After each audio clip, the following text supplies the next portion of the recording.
I was having lunch with my mom when my phone buzzed. A text from my sister Victoria. We hadn't spoken in 3 weeks, which wasn't unusual.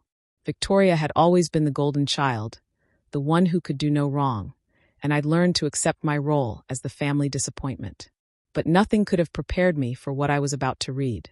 My name is Lily, and I'm a 28-year-old elementary school teacher. I live in a modest apartment, drive a 10-year-old Honda, and spend my weekends grading papers and volunteering at the local animal shelter. My sister Victoria, on the other hand, is a 31-year-old marketing executive who's been planning her dream wedding for the past year. And apparently, I'm not classy enough to attend. The text read, "Lily, I need to talk to you about the wedding. After discussing it with Derek, we've decided to keep the guest list very exclusive. We're going for an elegant, sophisticated atmosphere, and honestly, we think it's best if you don't attend. It's nothing personal, but we want this to be a classy event, and your presence might not align with the vibe we're creating. I'm sure you understand. Hope you're doing well. Hugs and kisses." I stared at my phone, reading it 3 times to make sure I wasn't hallucinating. My own sister had just uninvited me from her wedding because I wasn't classy enough. "What's wrong, honey?" Mom asked, noticing my expression. I couldn't speak. I just handed her my phone. I watched her face as she read, watched her expression go from confusion to disbelief to something I'd never seen before. Pure, cold fury. "She did not just say this," Mom said quietly, her voice deadly calm. "Tell me this is a joke." "It's not a joke, Mom. That's really from Victoria." Mom read it again, her jaw clenching tighter with each word. Then she did something that surprised me. She laughed. Not a happy laugh. A laugh that sent chills down my spine. The kind of laugh that meant someone was about to learn a very expensive lesson. "Oh, this is rich," Mom said, her eyes gleaming with something between amusement and rage. "This is absolutely rich. Mom, it's okay. I don't need to go to her wedding. It's fine." "No, Lily. It's not fine. It's not fine at all." She pulled out her own phone and started typing furiously. "What are you doing?" "Texting your sister. She wants to talk about class." "Let's talk about class." I watched as my mother's fingers flew across her screen. She showed me what she'd written before hitting send. "Victoria, this is Mom. I just read what you sent to your sister. I'm trying to understand. You're saying Lily isn't classy enough for your wedding? Lily, who has a master's degree in education. Lily, who volunteers her free time helping children learn to read. Lily, who donates half her modest salary to charity. That Lily isn't classy enough? I'm fascinated by your definition of class. Please explain it to me." She hit send. We both stared at the phone, waiting.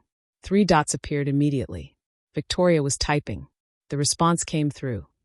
"Mom, you don't understand. Derek's family is very wealthy and sophisticated. They're paying for most of the wedding. We need to make a good impression. Lily's, well, she's a teacher. She doesn't exactly scream high society. The guests we're inviting are successful, accomplished people. CEOs, lawyers, investors. Lily would feel out of place anyway. I'm doing her a favor."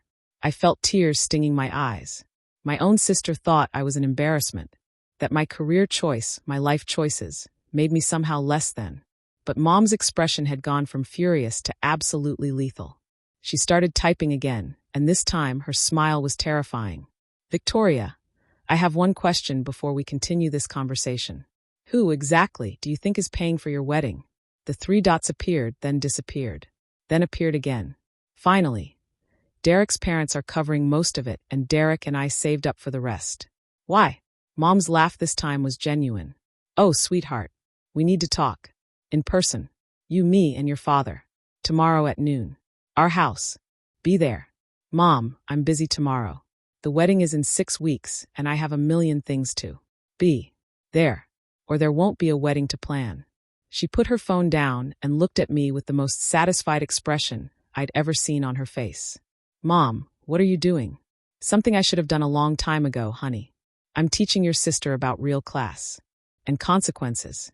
The next day, I sat in my parents' living room watching Victoria pace nervously. She'd shown up exactly at noon, dressed in designer everything, clearly trying to project the class she valued so much. Derek, her fiancé, sat beside her, looking uncomfortable in his expensive suit. My father sat in his favorite chair, arms crossed, looking disappointed. That was worse than anger. Dad's disappointment could cut deeper than any yelling. Mom walked in carrying a folder. A thick folder. She sat down across from Victoria and Derek, her expression unreadable. "Thank you for coming," Mom began, her tone businesslike. "Let's get straight to the point. Victoria, you told me that Derek's parents are paying for most of the wedding, and you and Derek saved up for the rest. Is that correct?" "Yes," Victoria said defensively. "His parents have been incredibly generous." "I see. And how much exactly are Derek's parents contributing?" Derek spoke up. "My parents are covering the rehearsal dinner and the honeymoon. About 20,000 total." "Lovely," Mom said. "And how much have you and Victoria saved?" "About 15,000, Victoria answered. "Mom, where is this going?" Mom opened her folder and pulled out a stack of papers. "These are receipts, contracts, payment confirmations. Let me walk you through them." She laid them out one by one on the coffee table. The Rosewood Estate venue. Capacity for 200 guests. Cost, $35,000. Paid in full by your father and me 6 months ago when you said you'd found your dream location. Victoria's face went pale. The catering. Premium menu for 200 guests, including the 5-tier custom cake you insisted on. Cost, $28,000. Deposit of $15,000 paid by us. Balance due next month. Mom, wait. I'm not finished. The photographer and videographer package. $10,000. Paid by us. The florist for all those hydrangeas and peonies you had to have. $12,000. Paid by us. The string quartet for the ceremony and the DJ for the reception. $8,000. Paid by us. She kept pulling out receipts. The invitations, custom designed with gold foil. The dress from that exclusive boutique, alterations included. The open bar with top-shelf liquor. The wedding planner Victoria had hired to coordinate everything perfectly. "Should I continue?" Mom asked, looking directly at Victoria. "Or have you started doing the math?" Victoria's voice was barely a whisper. "How much? Your father and I have spent $147,000 on your wedding so far. Derek's parents contributed $20,000. You and Derek saved $15,000. That brings the total to $182,000. Which means your father and I are paying for 80% of your classy event." The room was absolutely silent. Victoria looked like she might throw up. "But you told me you'd contribute, but I thought you meant like, maybe 10 or 20,000. You never asked." Dad spoke for the first time, his voice heavy with disappointment. "You just kept saying, I found the perfect venue. I found the perfect dress. I need to have this or it won't be perfect. And we paid for it because you're our daughter and we wanted you to be happy. We would have done the same for Lily. We still would do the same for Lily," Mom added. "When she decides to get married, she'll get the same budget, the same support, the same love. Because that's what parents do. We don't pick favorites. We don't love one daughter more than the other." Victoria was crying now, mascara running down her perfectly made-up face. "I didn't know. I swear, I didn't know it was that much. I thought Derek's parents." "You didn't know because you didn't ask. You didn't care. You were so focused on having a classy event that you forgot where the money was actually coming from. And then you had the audacity to tell your sister she wasn't classy enough to attend a wedding we're paying for." Mom pulled out one more document. "This is the venue contract. And this is the cancellation clause. If we cancel now, we forfeit the deposit but save $112,000. The same goes for most of these vendors." Victoria's head snapped up. "You're going to cancel my wedding?" "No," Mom said calmly. "You are. Right now. Unless we come to a new agreement." Derek finally spoke up, his voice shaking. "Mrs. Chun, please. We can fix this. Victoria made a mistake. She didn't mean." "Didn't mean what?" Mom interrupted. "Didn't mean to insult her sister? Didn't mean to value appearances over family? Didn't mean to spend our money while looking down on us." "I wasn't looking down on you," Victoria protested through her tears. "No. Then explain to me how a teacher isn't classy enough for your wedding, but the people paying for 80% of that wedding are fine to have their money? How does that work exactly?" I'd been silent this whole time, watching my sister crumble. Part of me felt vindicated. But another part, the part that remembered her braiding my hair when we were kids, felt sad. When had we become this? "Mom," I said quietly, "maybe we should." "No, Lily. Don't you dare defend her. This isn't about being vindictive. This is about respect.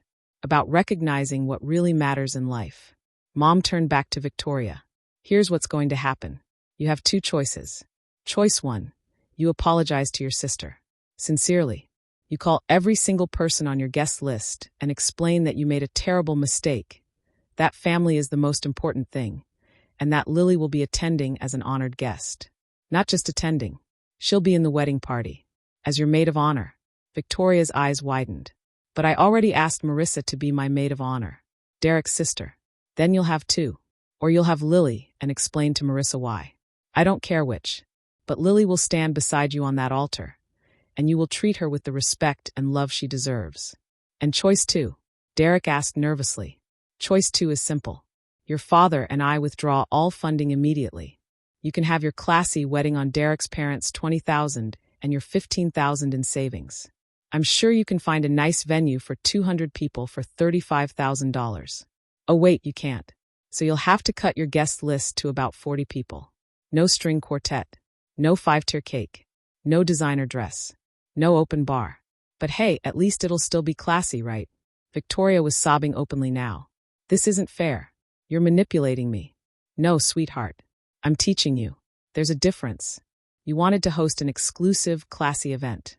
Well, here's a lesson about class. Class isn't about money or status or designer labels. Class is about character. It's about how you treat people, especially the people who love you unconditionally. Dad leaned forward. Your sister has more class in her little finger than most of those CEOs and lawyers you're so desperate to impress. She chose a career helping children, not because it pays well, but because it matters. She lives modestly, so she can give to others. She volunteers her time. That's class, Victoria. Real class. I know, Victoria cried. I know she's better than me. She's always been better than me. She's smarter, kinder, more selfless. Everyone loves Lily. Perfect, wonderful Lily who never does anything wrong. The room went silent. This was new territory. Is that what this is about? I asked, finally understanding. You think I'm the favorite? Aren't you? Mom and Dad are always so proud of you. Lily got Teacher of the Year. Lily started a literacy program. Lily is so generous. I make 6 figures, I have a corner office, I've built a successful career, but it's never enough. So yes, I wanted one thing that was mine. One perfect thing that I could be proud of without being compared to you. Mom's expression softened slightly, but her voice remained firm. Victoria, we are proud of you. We've always been proud of both of you. But pride and love aren't conditional on your salary or your job title. We're proud when you show kindness, when you show integrity, when you treat people, especially your family, with love and respect. That's what we value. And right now, Dad added, you're failing at all of those things. Victoria looked at Derek, who squeezed her hand. Then she looked at me, really looked at me, for the first time in years. Lily, I'm so sorry. I didn't know what to say. Part of me wanted to accept immediately, to hug my sister and fix everything. But another part of me, the part that had read that text message and felt the sting of rejection, needed more. Sorry for what? I asked quietly. Sorry you got caught. Sorry Mom and Dad called you out. Or sorry you actually hurt me. Victoria wiped her eyes, smearing her makeup even more. All of it. I'm sorry for all of it. I'm sorry I sent that text. I'm sorry I valued the opinions of people I barely know over my own sister. I'm sorry I made you feel like you weren't good enough when the truth is, I'm the one who's not good enough. That's not. Yes, it is. You want to know the truth? I've been jealous of you our entire lives. You're naturally good, kind. People like you without you even trying. I have to work so hard to impress everyone, to climb the ladder, to prove I'm worth something. And even then, I never feel like enough. So when Derek proposed and I finally had something that was supposed to be perfect, something that was all mine, I got obsessed with making it flawless. And somewhere along the way, I forgot what actually matters. She took a shaky breath. Derek's colleagues, his family, they made comments about keeping the wedding appropriate for their social circle. And instead of telling them to shut up, I internalized it. I started seeing everything through their eyes, including you. And I'm so ashamed of that. Derek nodded. It's true. My family can be judgmental. They made Victoria feel like she had to prove herself worthy of me, which is insane because I'm the one who's lucky to have her. But I let them get in her head. I should have defended her. Defended both of you. Your family sounds exhausting, Dad said bluntly. They really are, Derek admitted with a weak smile. But they're about to learn a lesson too. After this conversation, we're going to have another one with them. About respect. About what really matters. And if they can't accept Victoria's family, then they can skip the wedding entirely. Mom studied them both for a long moment. That's a good start. But words are easy. Actions are what count. So here's what I need to see.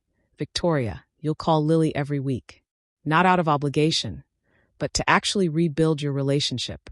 You'll attend her school events when she invites you. You'll remember that she's not your competition. She's your sister. I will. I promise. And the wedding party? Victoria looked at me. Lily, I know I don't deserve to ask this, but would you please be my co-maid of honor? With Marissa? I want you standing next to me when I get married. I need you there. Not because Mom's forcing me, but because you're my sister, and I love you, and I've been an idiot. I felt tears welling up in my own eyes now. Victoria, I never wanted to compete with you. I never thought I was better than you. I just wanted us to be sisters. Real sisters who support each other. I know. And I threw that away because I was too insecure to see what I had. She got up and walked over to me. Can you forgive me? Please. I stood up and hugged her. She clung to me like she was drowning, and maybe she was.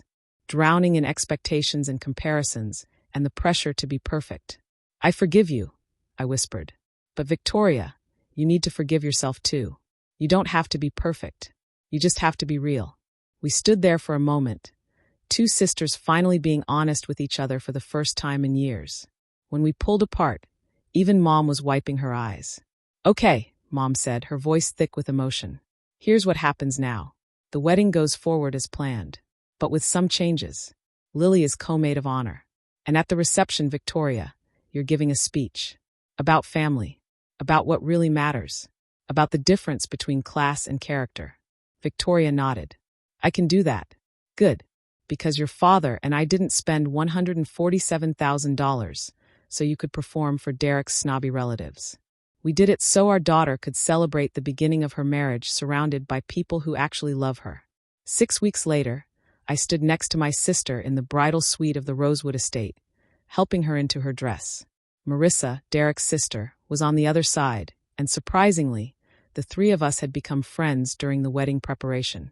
It turned out Marissa had always felt pressured by her family too, and finding allies in each other had been healing for all of us. You look beautiful, I told Victoria honestly. She did. The dress was stunning, but what made her truly beautiful was the genuine smile on her face. The anxiety and pretense from 6 weeks ago were gone, replaced by actual happiness. Thank you. For everything. For forgiving me. For being here. For helping me realize what I was becoming. She squeezed my hand. I love you, Lily. I love you too. The ceremony was perfect. Not because everything went according to plan. The string quartet was 10 minutes late, and one of the flower arrangements wilted in the heat, but because it was real. When Victoria and Derek exchanged vows, you could see the love between them.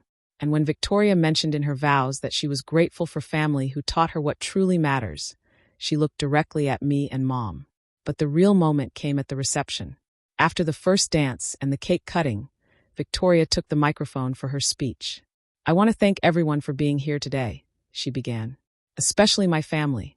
6 weeks ago, I almost made the biggest mistake of my life. I was so obsessed with having a perfect wedding that I forgot what a wedding is actually about. It's not about impressing people. It's not about status or appearances or creating the right vibe. She looked right at me. I told my sister she wasn't invited to my wedding because it was a classy event, and she didn't fit the image I was trying to project. I actually said that to her. To the woman who has spent her entire life helping children learn to read, who volunteers every weekend, who gives away half her salary to charity. I told her she wasn't classy enough. There were audible gasps from the crowd. I saw Derek's parents shift uncomfortably at their table. My mom taught me a lesson that day that I'll never forget. She showed me the receipts for everything, the venue, the food, the flowers, all of it. My parents paid for 80% of this wedding. They've spent nearly $150,000 to give me this day. And I had the audacity to use their money to throw an event that excluded my sister. She paused, tears streaming down her face now. Mom gave me a choice. I could apologize, make things right, and have the wedding with family at its center. Or I could have my classy event, without their support. It was the easiest decision I've ever made. Victoria walked over to where I was sitting. Lily, you have more class than I could ever hope to have. Not because of your education or your job or your accomplishments, but because of who you are as a person. You're kind. You're generous. You're real. And I'm so sorry it took me almost losing you to realize that.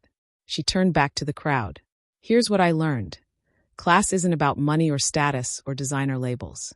Class is about character. It's about how you treat people when no one's watching. It's about valuing people for who they are, not what they can do for you. And by that definition, my little sister is the classiest person I know. The room erupted in applause. Through my tears, I saw Mom and Dad beaming with pride. Not because of the expensive venue or the perfect decorations, but because their daughter had finally learned what really mattered.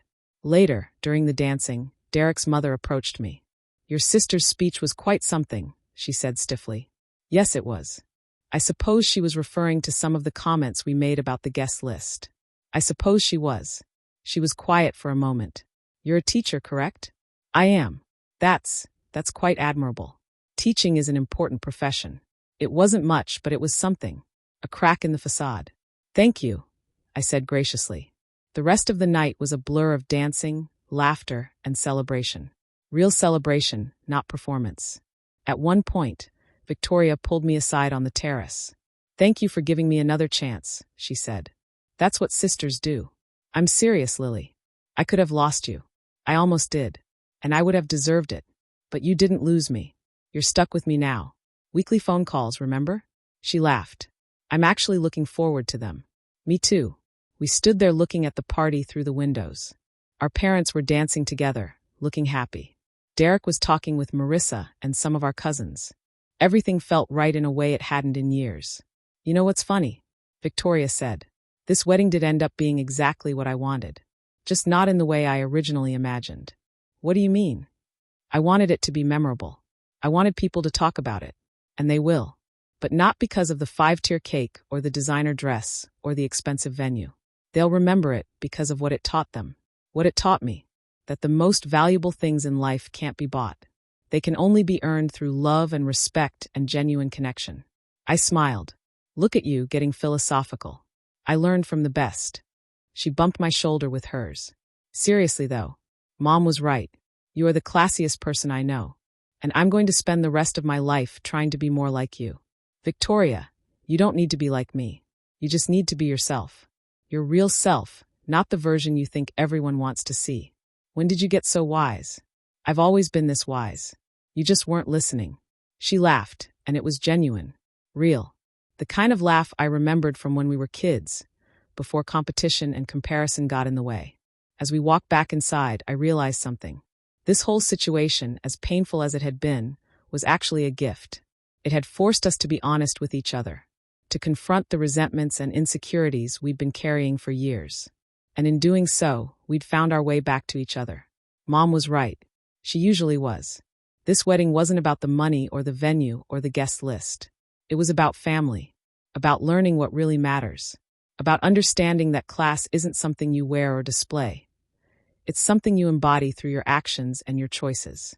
And as I watched my sister dance with her new husband, surrounded by people who loved her for who she really was, I knew she'd finally learned that lesson. 3 months later, Victoria called me on a Tuesday night, right on schedule. We'd been keeping our promise about weekly calls. Guess what? She said excitedly. What? I quit my job. You what? I quit. I'm starting my own consulting firm. I'm going to help small businesses with their marketing. The kind of businesses that actually make a difference in their communities.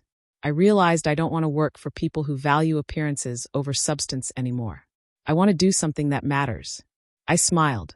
Victoria, that's amazing. I know. And it's scary. And I'll probably make way less money. But I feel good about it, you know? I feel like I'm finally being myself. I'm proud of you. Thanks, sis. That means a lot. She paused. Hey, do you want to grab dinner this weekend? Just us. No pressure, no agenda. Just sisters hanging out. I'd love that. After we hung up, I thought about everything that had happened. The hurtful text, the confrontation, the tears, the reconciliation, the wedding, and now this. Growth isn't linear. It's messy and painful, and sometimes requires being broken down before you can be rebuilt. But it's worth it, because on the other side of that pain is something real, something genuine, something that lasts. My sister had learned about class the hard way, and in doing so, she'd found something far more valuable: herself.